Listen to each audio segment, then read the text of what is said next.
Ok.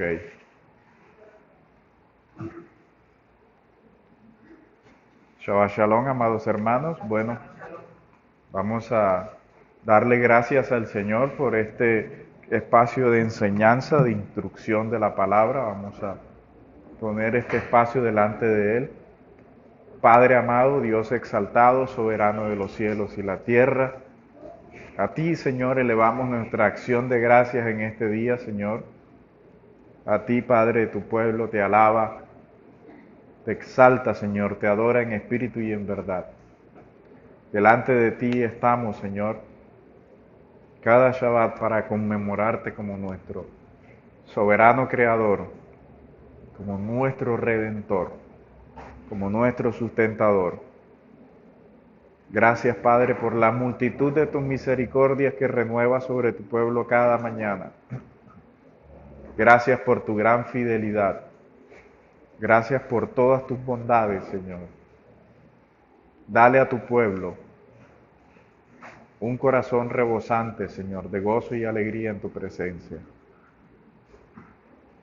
Da a tu pueblo, Señor, un corazón humilde, Padre. En el nombre de tu Hijo amado, nuestro Señor y Salvador Jesucristo. Amén. Amén.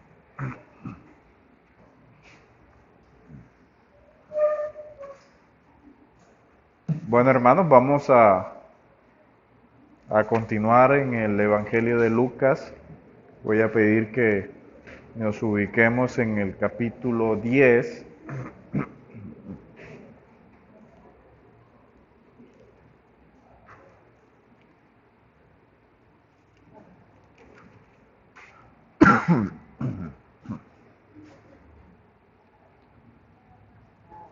El capítulo 10 es un capítulo bastante extenso.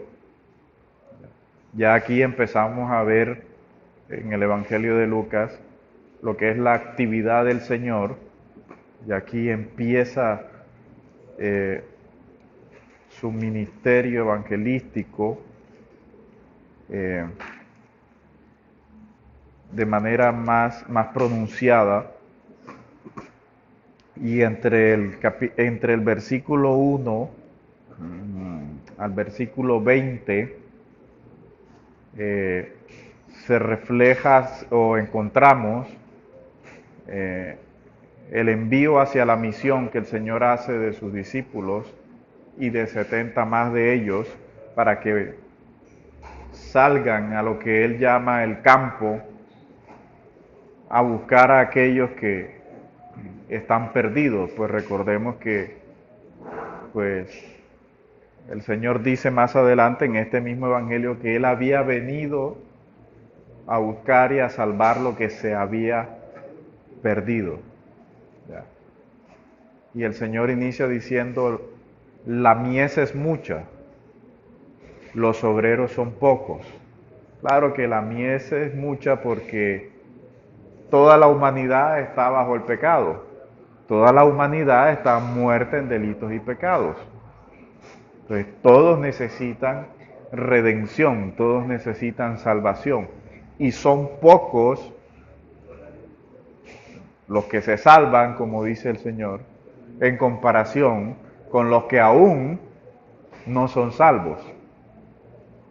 Y ese fue la realidad del entonces y sigue siendo la realidad presente.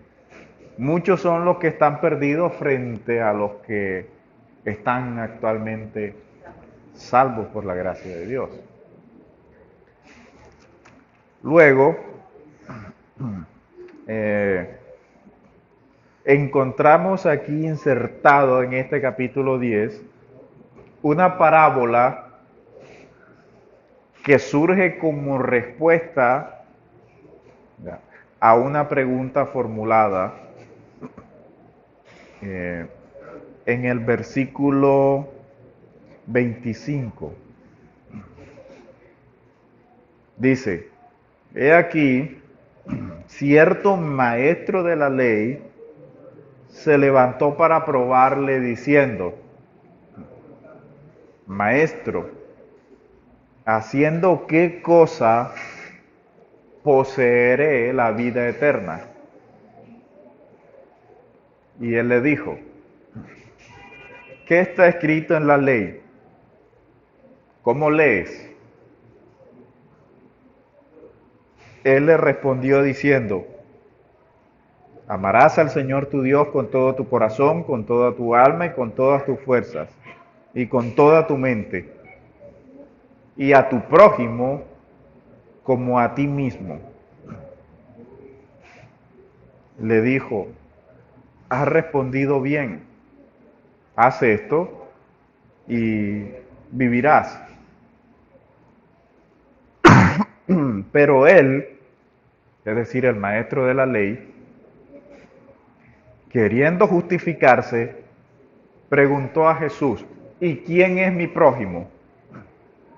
Respondiendo Jesús le dijo, cierto hombre descendía de Jerusalén a Jericó y cayó en manos de ladrones, quienes le despojaron de su ropa, le hicieron y se fueron dejándolo medio muerto.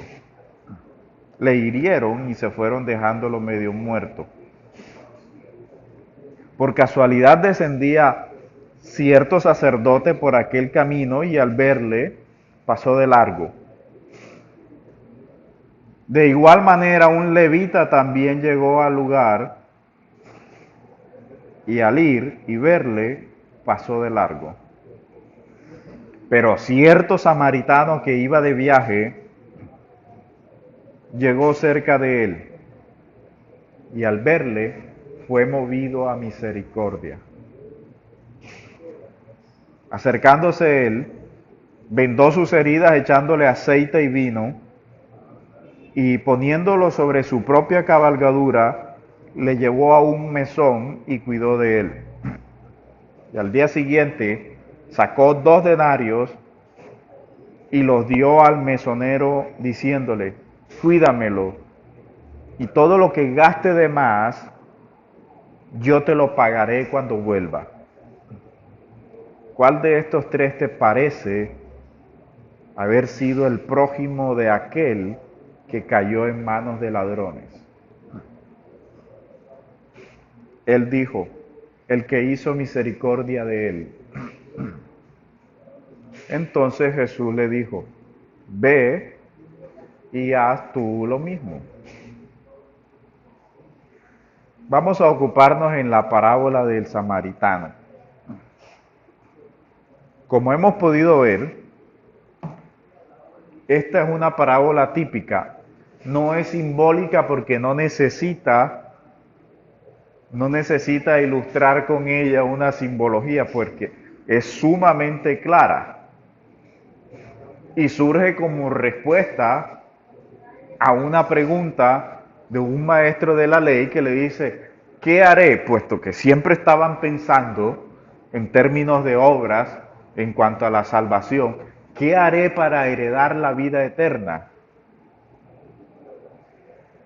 A lo que el Señor empieza a hablarle, ¿qué está escrito en la ley? Y el maestro de la ley responde, amarás al Señor tu Dios con todo tu corazón, con toda tu alma, con todas tus fuerzas, etcétera, etcétera. Todo eso lo conocían muy bien, lo conocían de memoria incluso. Y amarás a tu prójimo. Y Lucas registra que el maestro de la ley intenta como que, dice, justificarse a sí mismo. Bueno, ¿quién es mi prójimo? ¿Quién es tu prójimo? Entonces el Señor formula una parábola en donde intervienen 3 personajes principales. El primero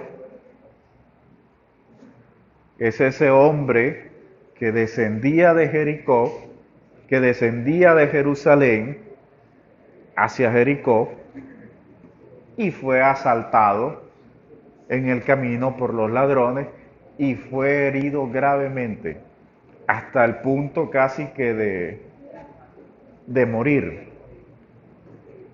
Dicen los historiadores que ese camino que se describe era prácticamente como un desfiladero rocoso, es decir, era un camino difícil de transitar y además de eso era un tramo sumamente peligroso debido a los asaltos que se presentaban de manera continua en ese trayecto.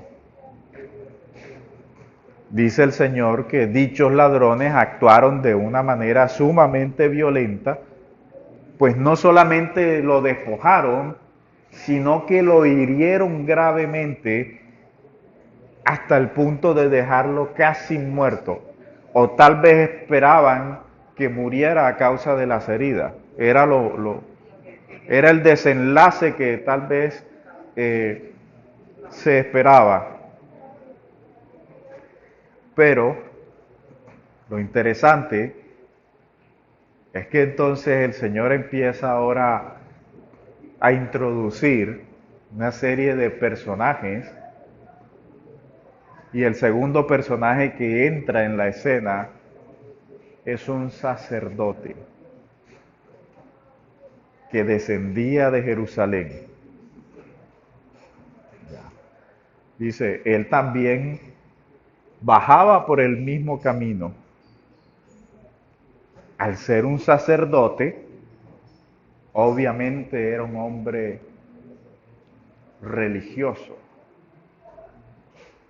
Era un hombre, entre comillas, piadoso. ¿Sí ven? Y al ser un sacerdote, pues es posible que estuviese descendiendo después de haber cumplido su oficio conforme le correspondía, porque recordemos que después de que terminaban su turno, como vimos al inicio, que ocurrió con Zacarías, le correspondió, según su turno, oficiar y ofrecer el incienso. Después de que cumplían con su oficio, ellos retornaban nuevamente a su casa para que el próximo que le tocara en turno siguiera ofreciendo los sacrificios y todo. De tal manera que este sacerdote venía de Jerusalén, venía del templo de cumplir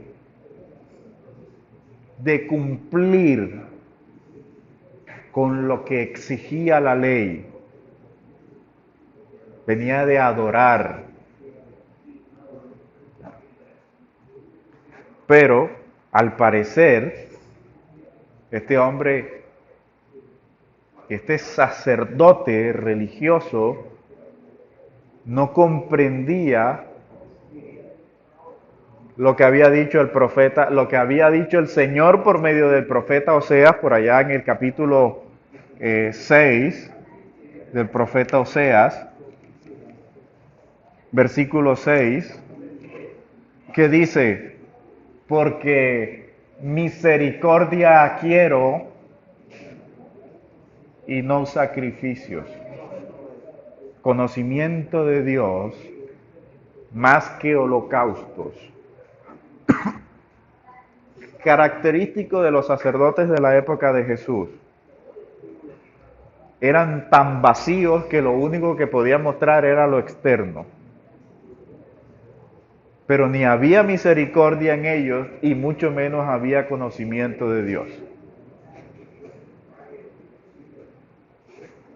Pues se esperaba de un sacerdote que mostrara misericordia. Porque él tenía la obligación de ayudar al desvalido como sacerdote de Dios. Misericordia, dice el Señor, quiero. Ellos sabían eso. Ellos sabían muy bien, conocían muy bien las palabras de los profetas, conocían muy bien la ley, que lo primero que Dios pide es misericordia. Preferirás la vida. Era el principio bíblico. La vida en primer lugar. La misericordia. pero él lo vio inmóvil, ensangrentado en medio del camino, y tal vez porque él quería cumplir con aquello de que decía la ley de no contaminarse con un muerto. Pero ¿y si no estaba muerto? Simplemente lo vio y lo rodeó y siguió su camino. Ya. Así que este hombre, aunque sacerdote, no era muy diferente a cualquier otro hombre sin conocimiento de Dios. No lo era. Él cree que nadie lo vio. Ya. Uno en realidad no sabe por qué causa lo ignoró. Si era porque no quería contaminarse, etc. Porque el texto no lo dice. Y a Jesús no le interesa tampoco la motivación. Pero lo que sí nos presenta es que él cree que nadie lo vio ignorar a un necesitado. Él cree que nadie lo vio en su falta de misericordia para con su prójimo. Pero humanamente nadie lo vio, pero Dios sí lo ve. Dios sí lo ve y Dios sí vio a un hombre religioso con un corazón perverso. Porque creemos que Dios solamente ve lo externo. Por eso Jesús los trató como los trató. Ustedes son hipócritas. Ustedes son un pueblo que toma el nombre de Dios en sus labios mientras su corazón está lejos de su Dios. Ustedes solo son hipócritas. Él dice, por eso no acepto alabanza de los hombres. Yo os conozco. Por eso se enojaban tanto contra él, porque él le decía, yo os conozco, yo sé que no tenéis el amor de Dios morando en vosotros. Es que Moisés, ustedes no le creen tampoco a Moisés. Los profetas, ustedes tampoco le creen a los profetas. Que somos hijos de Abraham, vosotros sois hijos de vuestro padre, el diablo.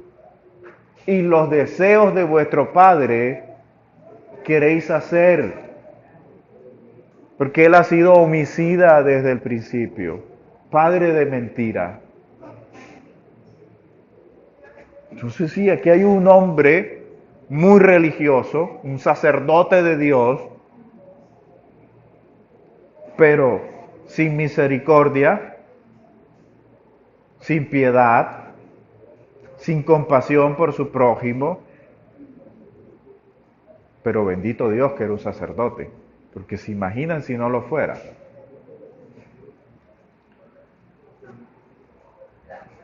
Ahora, luego viene el Señor e introduce a otro personaje. Volvamos a Lucas. Y en el versículo 32, el Señor introduce otro personaje. Dice, de igual manera, ya había pasado el sacerdote, de igual manera, un levita también llegó al lugar. Y al ir y verle, pasó de largo. Miren la escena. De igual manera, un levita. Y este fue, miren la acción que refleja el Señor. Lo miró y al verle pasó de largo. Es decir, que además del sacerdote, también pasa un levita. un descendiente también de familia de sacerdote. Pero los levitas, a diferencia de los sacerdotes, ellos oficiaban de otra manera. Los levitas oficiaban en el cántico del templo. No lo hacían al nivel sacerdotal porque no ofrecían sacrificios. Levita no te ofrecía, no podía ofrecer un sacrificio, pero sí uno de sus oficios era asistir a los sacerdotes con lo que debía hacer e incluso cantaba en el templo. Ya. Tenía funciones dentro del santuario como cerrar y abrir las puertas del templo incluso. De tal manera que aquí también hay un hombre con conocimiento de Dios. Ya. Y se esperaba tal vez un comportamiento de misericordia hacia su prójimo.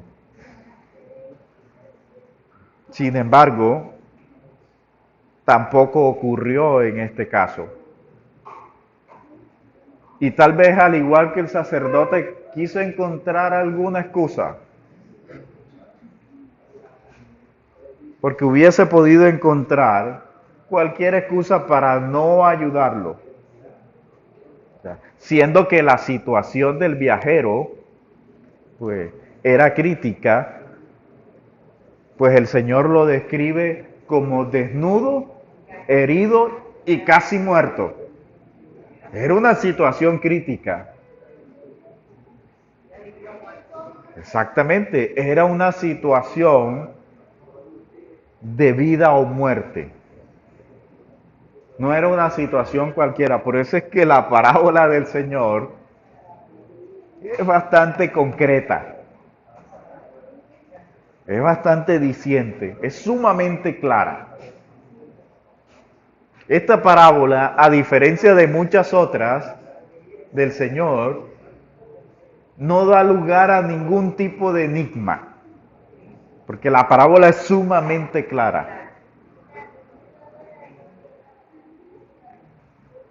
Pero ahora, en el versículo 33, la parábola da un giro de casi 360 grados cuando introduce al personaje quizá que el maestro de la ley no esperaba, lo más odiado por ellos, un shonronín, un samaritano. Y recordemos que los despreciaban tanto que hasta cuando quisieron ofender al Señor le dijeron, ¿no tenemos razón al decir que tú eres samaritano y que tienes demonios? Cuando querían ofender a alguien lo trataban de samaritano. Porque si hay algo que ellos despreciaban era a los gentiles y a los samaritanos. Porque creían que ellos eran superiores al resto de la humanidad. Pablo dijo, pues judíos y gentiles todos están muertos en delitos y pecados, así que ustedes no son mejores que nadie. Así de sencillo es. Todos necesitan de la misma salvación. Por eso el maestro de la ley estaba, ¿qué haré para heredar la vida eterna? Dice, pues si estás pensando en esos términos, ya la cosa está mal. Porque cuando estás pensando en la salvación, en términos de hacer y hacer y hacer, nunca vas a dejar de hacer.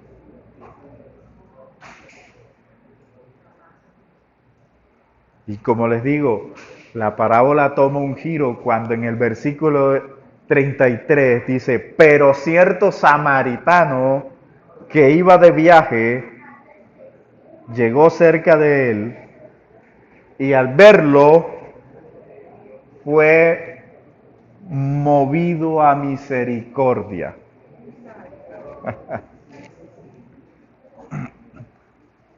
Miren, el Señor definitivamente que fue contundente al decir, cuando llegó el samaritano, este fue movido a misericordia. Ya. La enemistad entre ellos era diciente. La enemistad entre ellos no había lugar a duda que no se gustaban. Tanto así que en el capítulo 4 del Evangelio de Juan, cuando el Señor propicia una conversación con una mujer samaritana que está tratando de sacar agua del pozo, ¿qué le responde ella? ¿Cómo que tú, siendo judío, me pides a mí, que soy samaritana, que te dé agua de beber? Si tú deberías saber que judíos y samaritanos no se tratan entre sí. Miren cómo esta mujer le habla a Jesús. Obviamente ella desconocía su identidad, pero el trato era de enemistad hasta tal punto que no podían llevarse bien. Casi que se despreciaban el uno al otro, se odiaban. Pero, pero el Señor introduce en la parábola a lo que ellos más odiaban, lo que ellos más despreciaban después de un gentil, a un samaritano. Ya. Y además les dice, y este mostró misericordia, fue movido a misericordia. Al samaritano no le importó. El relato no lo dice. La narrativa de la parábola no nos dice si el hombre herido era judío, que era lo más probable, si venía descendiendo de Jerusalén, que ese hombre herido, moribundo, casi muerto, al borde de la muerte, fuese un judío, y al samaritano no le importó si era o no era judío. Él vio con ojos de misericordia a un prójimo que le necesitaba. Fue lo que él vio. Ya. Porque dice, acercándose a él, miren todas las molestias que se toma este hombre. Miren todas las molestias que se toma el samaritano. Se acercó a él, limpió sus heridas con aceite y con vino. Obviamente este hombre, al ser un viajero, llevaba ese tipo de elementos, pues se usaba mucho también para curar heridas el vino, debido a su efecto antiséptico, puesto que tenía alcohol, servía para limpiar las heridas, y el aceite para suavizarlas. Este hombre se toma toda la tarea de limpiar sus heridas,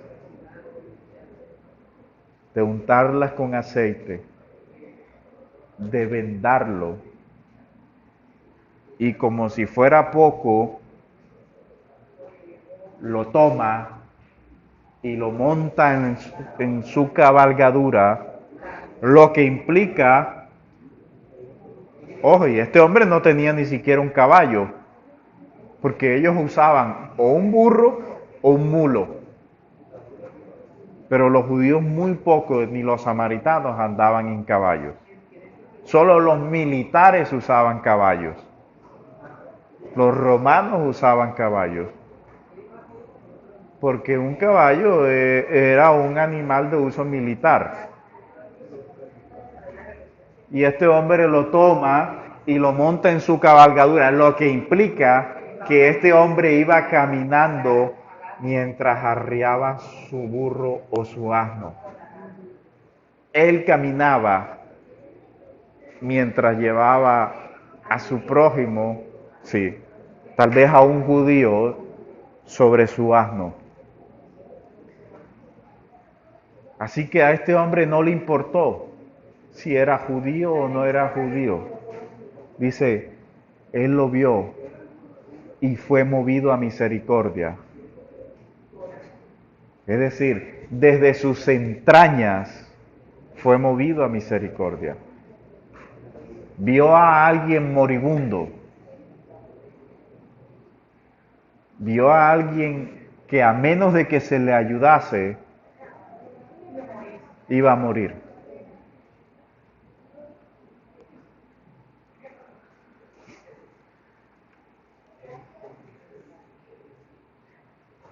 Y no contento con eso, sigue la narrativa y dice en el versículo 35,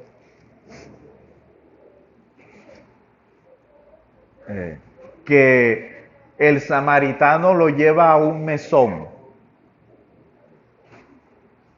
y habla con el mesonero. Según la parábola, según la narrativa de la parábola, se da por entendido de que ese samaritano era conocido del mesonero, pues nadie encarga una tarea como esta a un desconocido. Porque mire lo que ocurre.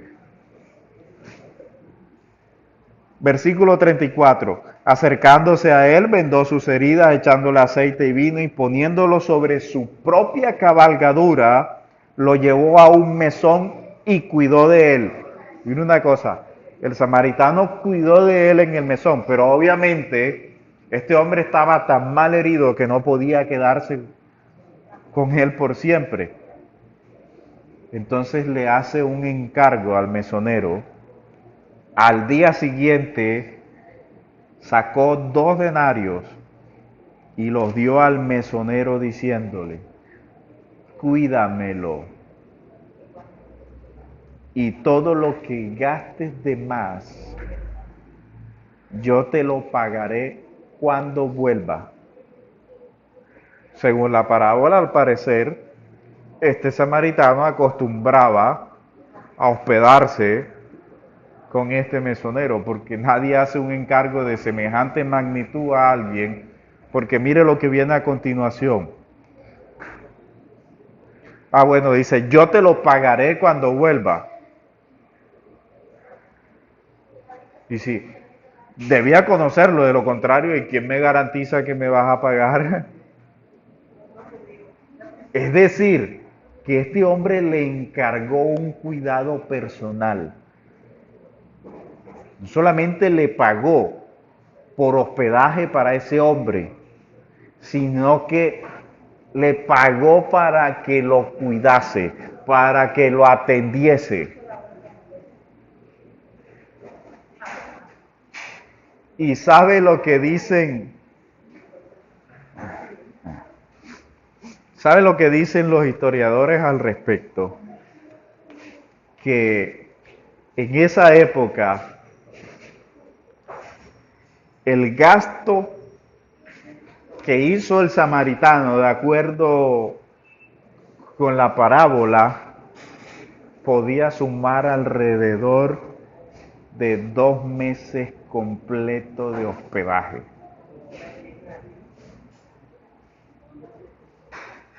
Es decir, ese hombre estaba tan mal que él lo vio y dice, este hombre no se recupera en 2 o 3 días. El gasto que hizo el samaritano, según los historiadores, dice, fue un gasto grande, porque alcanzaba para 2 meses, incluso de hospedaje. Y aún así, le deja instrucciones al mesonero y le dice, si gasta de más, yo te lo pagaré cuando regrese. Así que, teniendo toda esta situación, todo este drama, toda esta escena, la aplicación ahora de la parábola, nótese una cosa, la aplicación de la parábola ahora no sale del Señor. Como decimos popularmente por aquí, ahora la pelota la tiene usted.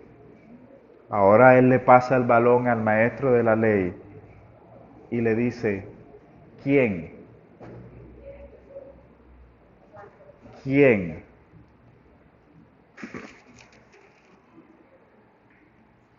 ¿Cuál de estos tres te parece? La pregunta, ¿cuál de estos tres te parece haber sido el prójimo de aquel que cayó en manos de ladrones? Ahora le está pidiendo su opinión. Te escucho.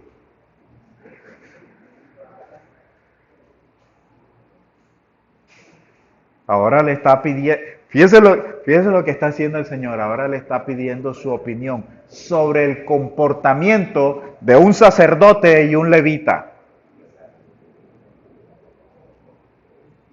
Mira cuán dura era el aterrizaje a la realidad. Mira cuán duro fue el aterrizaje a la realidad de ese maestro de la ley. Que ahora el Señor le está pidiendo su opinión. Ahora el Señor le pide su opinión sobre el comportamiento de un sacerdote y un levita. Ahora dime, ¿cuál de estos tres hizo misericordia? ¿Cuál de estos tres fue el prójimo de aquel que cayó en manos de ladrones? Pero tanto era su prejuicio que no pudo decir, dijo aquel que hizo misericordia. ¿Por qué no dijo el samaritano? Así como de aquellos 10 que Jesús sanó, solo el samaritano vino y le dio gracias. ¿Se da cuenta? Que la religiosidad no sirve de nada, que el legalismo no sirve de nada.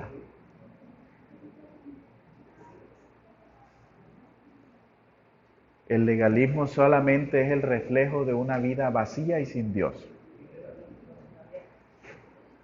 Solo es lo externo, solo es lo superficial. Por eso Pablo cuando decía, ¿son judíos? Yo también. ¿Son hebreos? Yo también. Yo soy de la tribu de Benjamín, circuncidado al 8º día, hebreo de hebreos, en cuanto a la ley fariseo, en cuanto a la justicia que es por la ley, irreprensible. Pero luego dice, ¿cuántas cosas no eran para mi ganancia? Es decir, para ellos todo eso junto representaba un mérito delante de Dios. Y luego Pablo dice, lo que para mí era ganancia, es decir, todo ese mérito religioso, lo tengo por basura. Cuando lo comparo con la excelencia de conocer a Cristo Jesús mi Señor, por amor del cual lo he entregado todo y lo tengo por basura.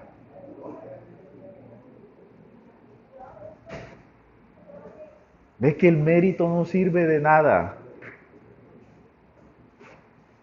Porque no hay mérito alguno. ¿De qué puede gloriarse el hombre? Sea judío, sea gentil, no tiene nada de qué gloriarse. Pablo lo dice, ¿qué tienes que no hayas recibido? Y si lo recibisteis, ¿por qué os gloriáis como si no lo hubieras recibido? Es decir, Pablo está diciendo, todo lo que tenemos lo recibimos de Dios. Es decir, todo es a la larga un don de Dios. ¿Por qué te glorías como si no fuese un don, sino como si fuese un mérito? No hay lugar a ello. Por eso una y otra vez, una de las advertencias que más se repite en la primera alianza fue que Dios siempre se encargó de recordarle a su pueblo, cuando hayas entrado a la tierra que el Señor tu Dios te da, no digas en tu corazón que por tus propios méritos has adquirido todo esto. Porque ha sido el Señor quien te ha traído por todo este desierto y te sustentó con maná, pan del cielo que ni tú ni tus padres conocían. Y tu vestido nunca se envejeció y tu calzado nunca se deterioró. Siempre, siempre ha sido el Señor. Todo lo que el hombre tiene debajo del cielo es por la pura misericordia y gracia de Dios. Jesús se los dijo, Él hace salir su sol sobre justos e injustos, sobre buenos y malos por igual. Porque solo hay un sol y sale para todos. ¿Por qué? Por la pura voluntad de Dios. ¿Quién tiene algo sobre esta tierra que no sea suyo? El Bautista, cuando sus discípulos fueron, mira, ve que aquel de quien tú diste testimonio tiene más discípulos que tú. Juan les dijo, ¿y qué? No puede el hombre recibir nada si no le fuere dado del cielo.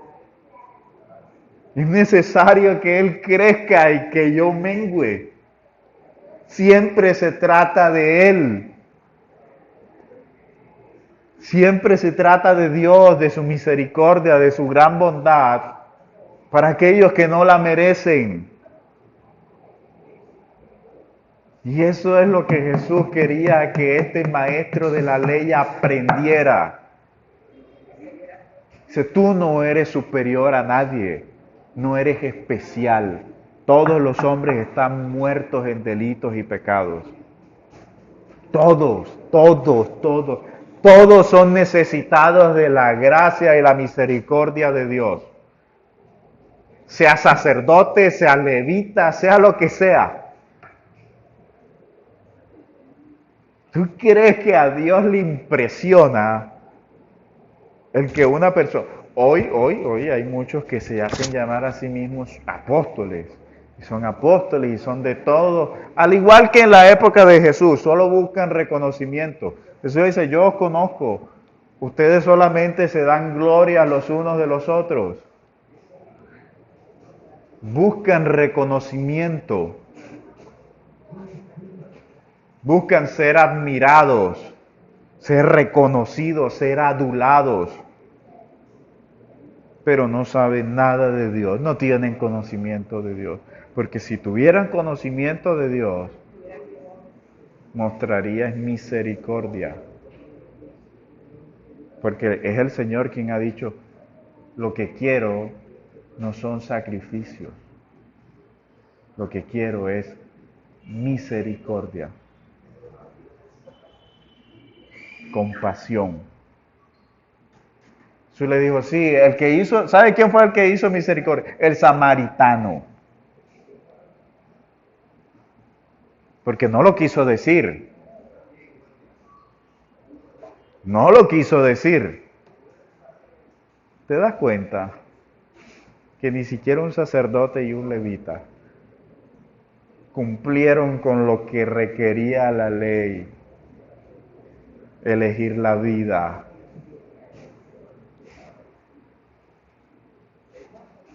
Así que la lección del Señor fue contundente.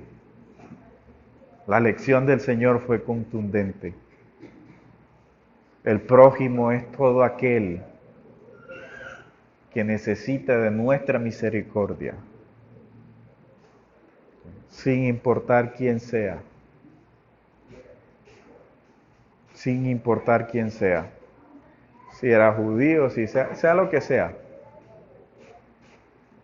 Porque todo ser humano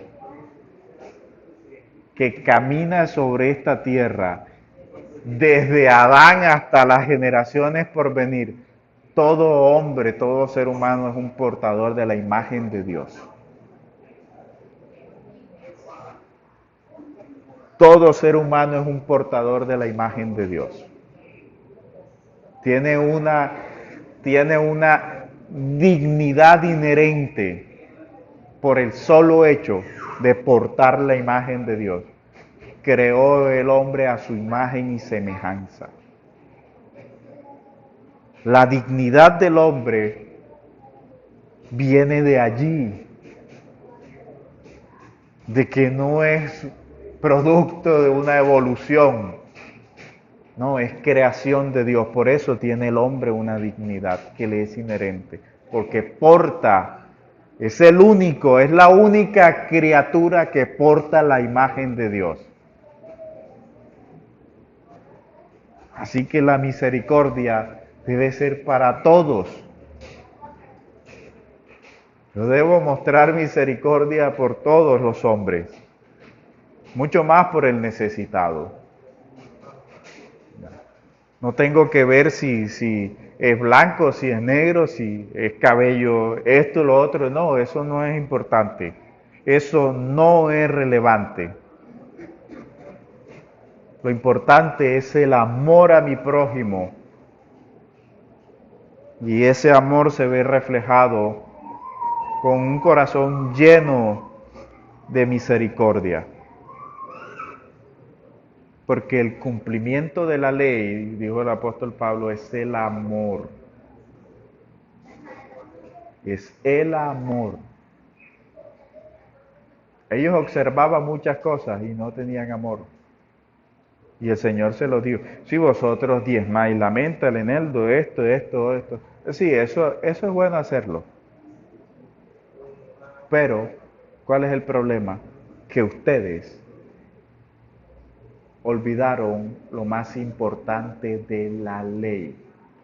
La justicia, el amor y la misericordia. Es decir, lo que están haciendo, su obediencia no sirve de absolutamente nada, porque está desprovista de todo.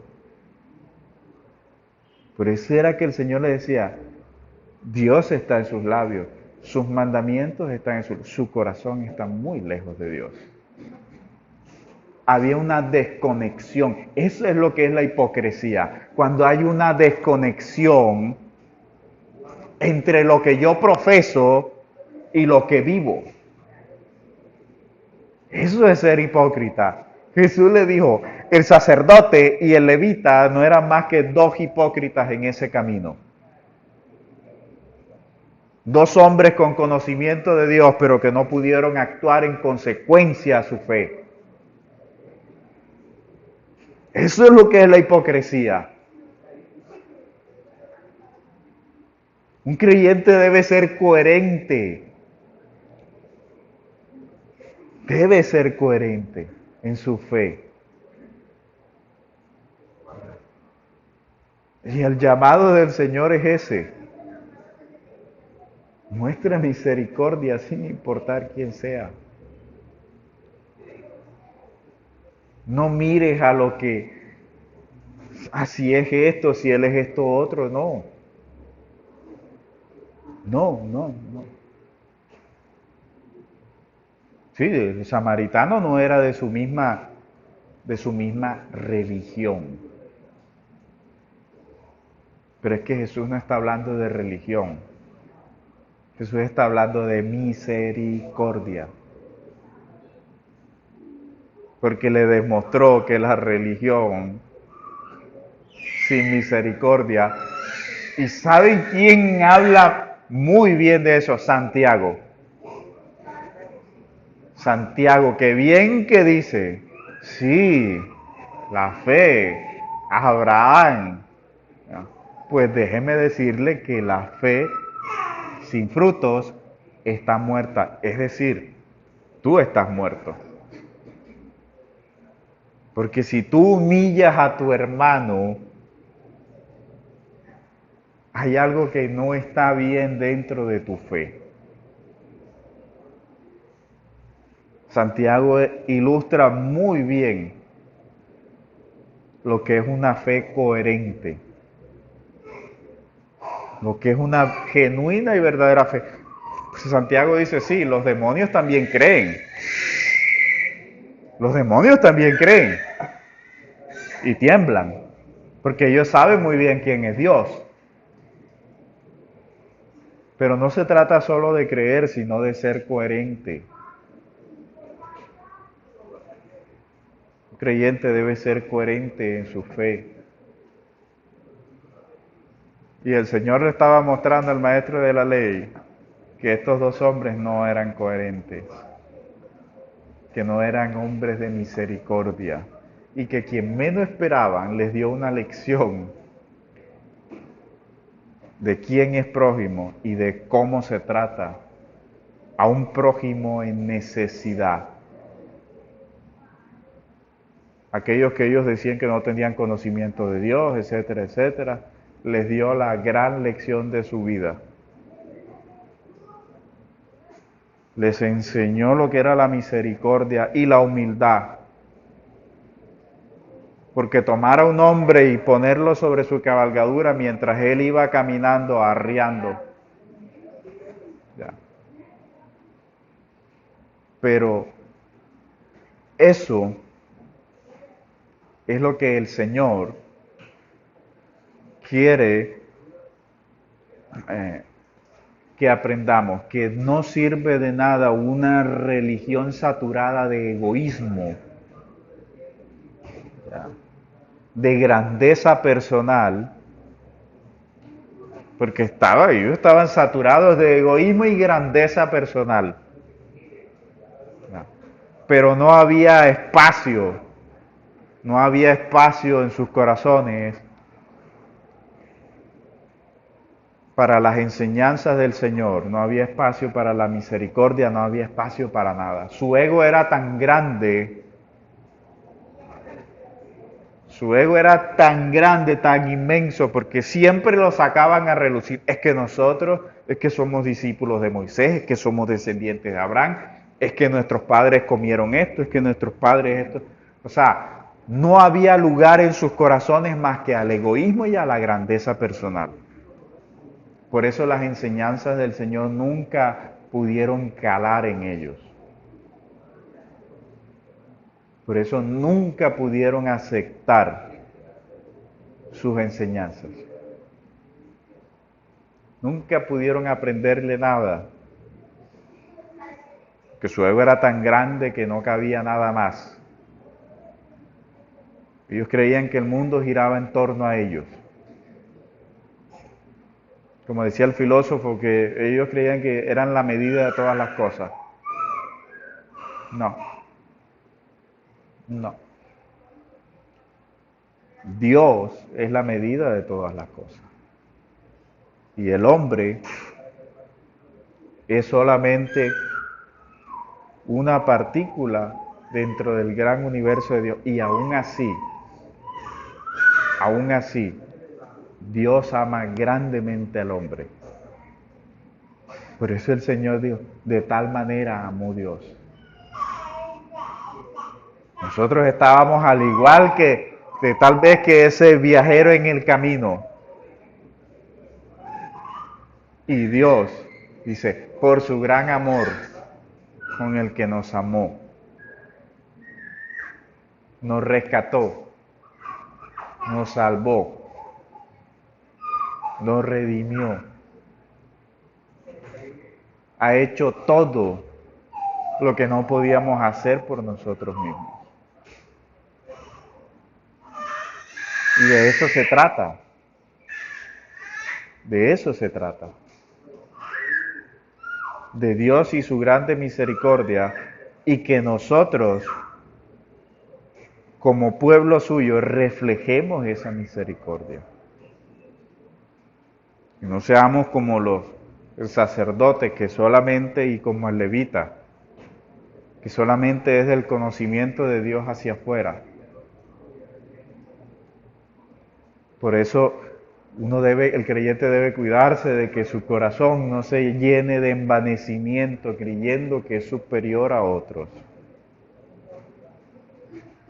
creyente no es superior a nadie, es diferente al resto del mundo. Sí lo es, diferente sí es. Diferentes sí somos y sí debemos ser frente al mundo, pero no superiores. No hay un creyente superior, ni siquiera superior a otro. Porque hoy en día que parece que los creyentes también compitieran por ver quién es superior a otro. Entonces es una competencia de superioridad. ¿Hay creyentes un poco más maduros que otros? Sí. Porque no todos crecen a la par, cada quien va creciendo a su ritmo. Por eso Pablo habla de hay algunos que son débiles en la fe y que requieren más paciencia a veces. Pero no quiere decir que el otro que es más maduro sea superior. Es eso, un poco más maduro, no superior. La superioridad no hace parte del Evangelio. Hace parte la madurez, el crecimiento, la plenitud. Crecer, dice, hasta la estatura de la plenitud de Cristo. El creyente está creciendo, va creciendo, cada día crece, crece. Dice, hasta su medida, su objetivo, dice, es crecer hasta su modelo, es ese varón perfecto. Es decir, Cristo. Ese es su modelo. Y el creyente lo toma como modelo de crecimiento y busca asemejarse a Él, ser semejante a Él. Pablo lo decía, quiero ser semejante a Él, incluso en sus padecimientos. Él decía, para mí el vivir es Cristo. De eso se trata, de vivir. Dice, el vivir es Cristo, en Cristo. Sin Él, si no vivimos en Cristo, precisamente va a ocurrir eso de estos dos hombres. Solo vamos a estar llenos de religión y tal vez de un conocimiento teórico de Dios. Pero vivir es una cosa. Por eso Pablo habla de vivir. Dice, para mí el vivir es Cristo. No saber cosas acerca de Cristo. Por ahí hay una versión, que es una abominación, de la Waxtower, que dice en Juan 17:3, cuando dice, y esta es la vida eterna, que te conozcan a ti, el único Dios verdadero, y a tu Hijo Jesucristo, a quien has enviado. Esa versión dice, y en esto consiste la vida eterna, en el que estén adquiriendo conocimiento de ti.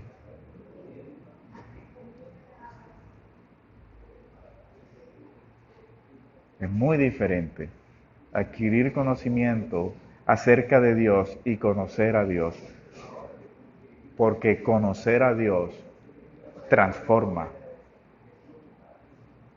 Una persona no llega a conocer a Dios y sigue siendo la misma persona. Una persona puede adquirir conocimiento de Dios y seguir siendo el mismo pecador.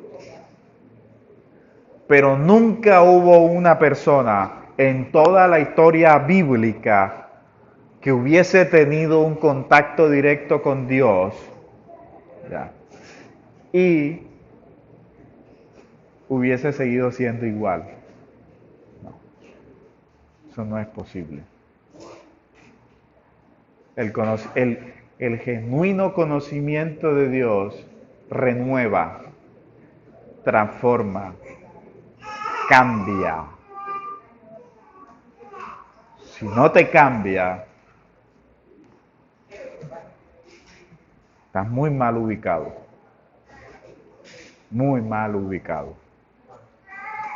Que fue lo que el Señor quiso darle a entender al maestro de la ley. ¿Ves? Dos hombres con conocimiento de Dios y no pudieron tener misericordia de un hombre a punto de morir.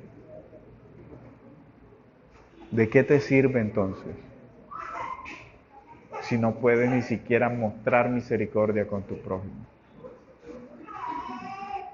Ese conocimiento, dice Santiago, no es de arriba, no viene del Padre de las luces. Ese conocimiento es diabólico. ¿Por qué? Porque iban a dejar, lo dejaron a que muriera. Pasaron de largo. Porque mire la acción del levita. Se miró y siguió de largo. Ese conocimiento de Dios no puede ser un genuino conocimiento de Dios. No viene de Dios. Vamos a orar, hermanos. Padre amado, gracias porque tú, Señor, eres quien nos enseñas a ser prójimos, Señor. Eres tú quien nos enseñas lo que es la bondad, Señor. Pues una vez, Señor, que nos has salvado, que nos has renovado, Padre, por tu gracia, por tu bondad y por la acción de tu Espíritu,